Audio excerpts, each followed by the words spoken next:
আচ্ছা, এখন দেখো আমাদের অ্যাসার্টিভ টু এক্সক্লেমেটরি। এক্সক্লেমেটরি মানে কি বলছিলাম?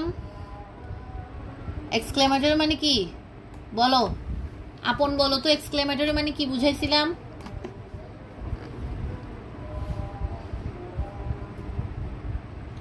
এক্সক্লেমেটরি মানে কি? আনন্দ প্রকাশ করা। হ্যাঁ, আনন্দ বা হচ্ছে দুঃখ। হ্যাঁ, মানে তুমি খুব অবাক হয়ে গেছো, এরকম কিছু একটা বিস্ময় সূচক বাক্য। আচ্ছা, এই ক্ষেত্রে আমরা কি করব? এই ক্ষেত্রে অ্যাসার্টিভে থাকলে আমরা কি করব? যেমন দেখো, it is a very beautiful scene. তাহলে কি এটা একটা খুশিময় দিন বা সুন্দর একটা দিন, এটা একটা খুশিময় খবর আর কি।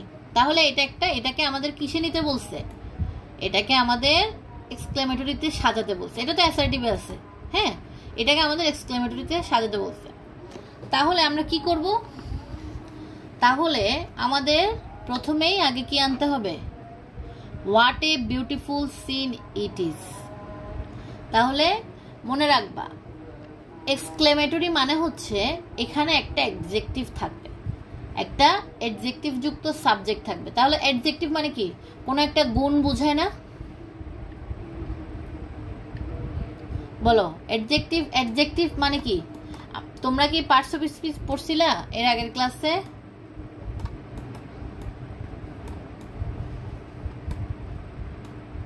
অ্যাডজেক্টিভ মানে বুঝো? অ্যাডজেক্টিভ কোনো বস্তুর দোষ, গুণ, অবস্থা বুঝালে সেটাকে কি বলে? অ্যাডজেক্টিভ বলে না? কোনো যে ওয়ার্ড দ্বারা কোনো বস্তুর দোষ, গুণ, অবস্থা বোঝায় সেটাকে কি বলে? অ্যাডজেক্টিভ বলে না? আচ্ছা, যাই হোক, আমি গুণটা বলতেছি বা গুণটা বা দোষটা এভাবে বলতেছি, অ্যাডজেক্টিভ যদি না বুঝো। তাহলে দেখো, তাহলে এখানে বলছে ইট ইজ এ ভেরি বিউটিফুল। তাহলে ভেরি বিউটিফুল আমাদের মনে রাখবা, এক্সক্লেমেটরি সেন্টেন্স করতে গেলে এই ভেরি এগুলো ওয়ার্ডগুলো কাটা পড়ে যাবে, বুঝছো? ভেরি যুক্ত ভেরিটা কাটা পড়ে যাবে, আরগুলো থাকবে জাস্ট ভেরি, এগুলো কাটা পড়বে। তাহলে দেখো, আমাদের যখন এক্সক্লেমেটরি করব তখন মনে রাখবা হোয়াটের পরে আমাকে যে গুণটা আছে ওই গুণটা আগে বসাতে হবে। গুণ বলো বা দোষ বলো, সেটা আগে বসাতে হবে। যেমন দেখো, হোয়াট, এখানে গুণ কোনটা? এ বিউটিফুল না? এ বিউটিফুল সিন না? একটা গুণ, একটা সুন্দর সিনারি। তাহলে হোয়াট এ বিউটিফুল সিন এটা বসাবা, এরপরে ইট ইজটা বসে যাবে, বুঝছো? এটা আমি আরেকবার বলতেছি, দেখো, এক্সক্লেমেটরি করতে হলে আমার প্রথমত ভেরি, সো, মেনি এগুলা চলে যাবে। তারপরে আমার কাজ কি? ইট কেন আমি বসাচ্ছি? কারণ হচ্ছে what is a beautiful scene. তাহলে এটা কি সিন? তাহলে আমি বসাবো কি? হোয়াট বসালাম। বসানোর পরে এ বিউটিফুল বসাবো। কেন? এ বিউটিফুল সিন বসাবো। তাহলে মূলত যেটা দ্বারা আমার গুণ প্রকাশ করতেছে, যেটা দ্বারা আমি খুশি হলাম যে এই ওয়ার্ডটা শুনে, ওই ওয়ার্ডটা আমাকে আগে বসাতে হবে। হোয়াট এ বিউটিফুল সিন, এরপরে সাবজেক্ট আর ভার্ব বসবে।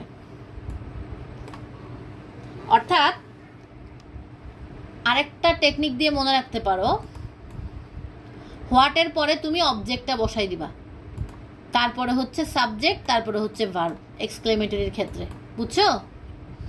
এই টেকনিক দিয়েও মনে রাখতে পারো চাইলে। হোয়াটের পরে তুমি অবজেক্টটা বসাই দিবা, এরপরে হচ্ছে সাবজেক্ট বসাবা, এরপর হচ্ছে ভার্ব বসাবা। যেমন দেখো, এই সেন্টেন্সের সাবজেক্ট কি? ইট না? ভার্ব কি? ইজ।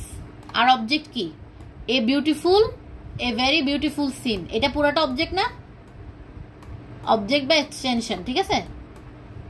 তাহলে আমার কাজ হচ্ছে হোয়াটের পরে যে অবজেক্ট থাকবে পুরোটা বসাই দিব, এরপরে সাবজেক্ট, এরপরে ভার্ব। এটা বুঝছো কিনা বলো?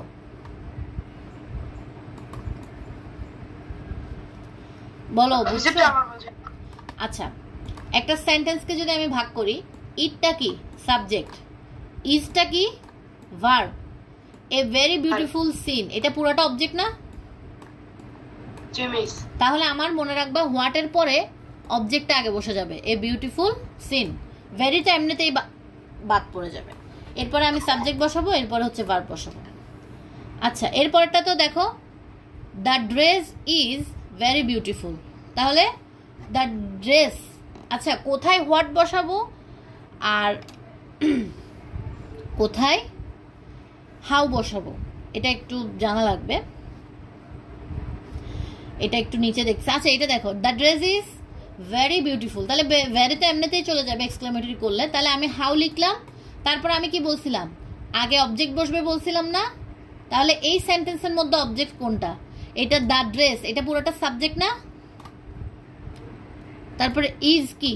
ইজ হচ্ছে ভার্ব, আর বিউটিফুলটা কি? বিউটিফুলটা হচ্ছে অবজেক্ট। তাহলে হাউ এর পরে আমার প্রথমে আগে অবজেক্টটা আসবে, তারপর হচ্ছে সাবজেক্ট, তারপর হচ্ছে ভার্ব। তাহলে এক্সক্লেমেটরিতে একটু ভিন্ন। এক্সক্লেমেটরিতে কি হবে? হাউ বা হোয়াট বসবে। আমি এটা লিখতেছি, এটা একটু লিখে রাখিও।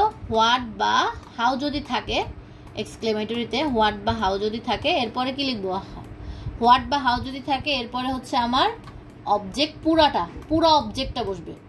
পুরা object, object plus subject plus verb.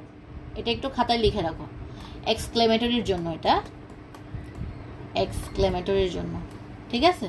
Exclamatory, আমি যদি অ্যাসার্টিভ থেকে এক্সক্লেমেটরিতে যেতে চাই তাহলে হোয়াট বা হাউ বসানোর পরে আমাকে প্রথমে আগে অবজেক্টটা বসাতে হবে, এরপর সাবজেক্ট, এরপর ভার্ব।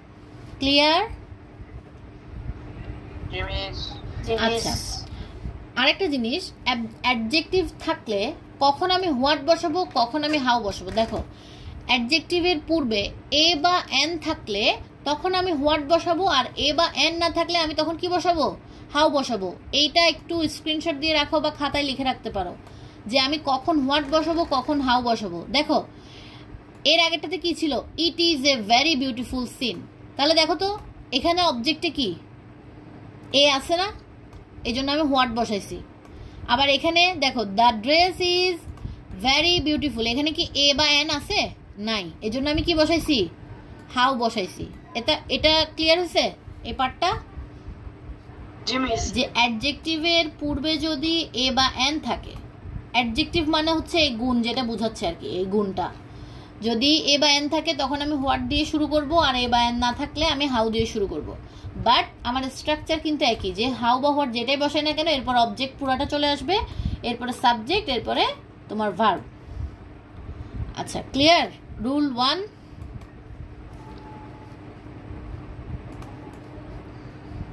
ক্লিয়ার? Rule 1 clear? আচ্ছা, রুলস 2 তে দেখো কি বলছে।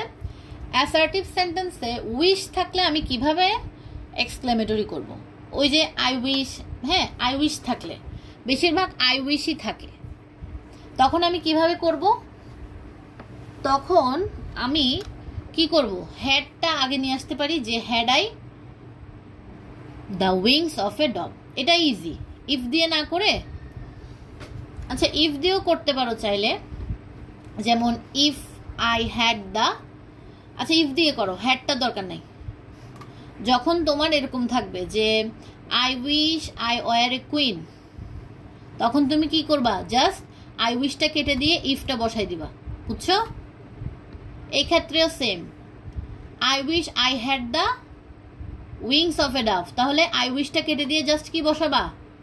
ইফ বসাবা। বোঝা গেছে? আচ্ছা, এখন একটা কনফিউশন তোমাদের মধ্যে থাকতে পারে যে এখানে উইশ মানে ইচ্ছা পোষণ বুঝাইছে, তাহলে আপনি তো বলছিলেন অপটেটিভেও ইচ্ছা পোষণ বুঝাইছে, যেমন উই উইশ। এখানে তোমাদের একটা কোয়েশ্চেন আসতেছে না মনে?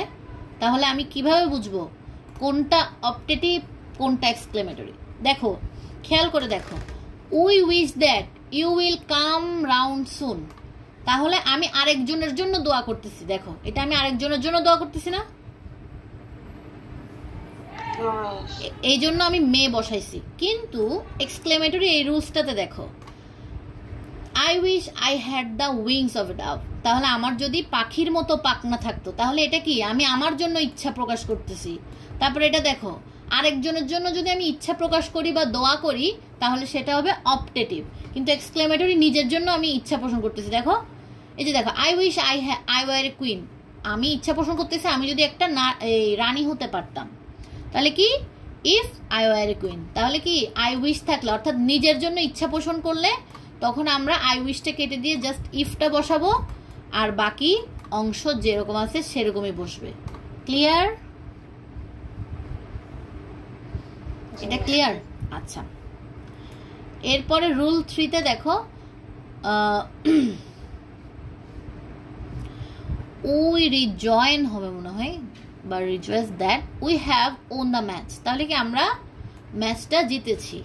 তাহলে এটাকে এক্সক্লেমেটরি করলে আমরা কি, আমরা ম্যাচ জিতেছি, এটা কি খুশির খবর না দুঃখের খবর? খুশি। তাহলে আমরা জাস্ট এই লাইনটুকু বাদ দিয়ে দেবো, এই লাইন দ্যাট পর্যন্ত লাইনটুকু বাদ দিয়ে জাস্ট খুশির খবরের জন্য hurray we have won the match.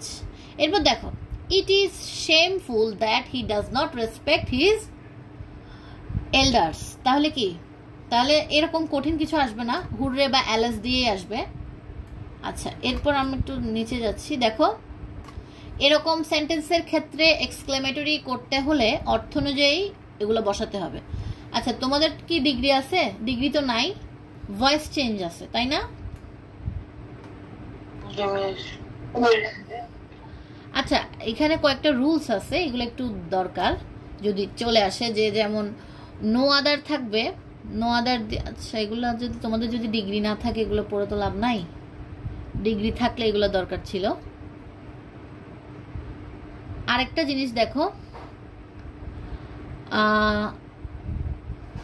এটা এটা হচ্ছে নেগেটিভ করার জন্য রুলসগুলো মূলত লাগে আর কি, যে নেগেটিভ করলে কিভাবে করবা। আচ্ছা, সুপারলেটিভ এটা দেখাচ্ছি না, এটা দেখো, এই জিনিসটা দেখো,